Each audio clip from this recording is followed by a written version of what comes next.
Guys, close up that other furnace, guys. On the other air handler. We don't need it no more.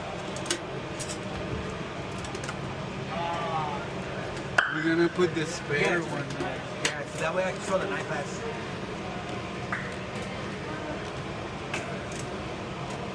Yeah.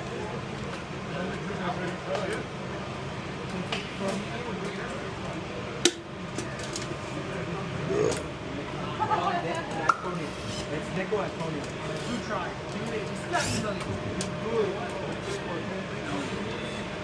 It'll work though. Why do you fucking keep them going? No, because then when you weld it up, you would add more resistance to it. And then since it's just nickel, it's not going to have the same. Oh shit.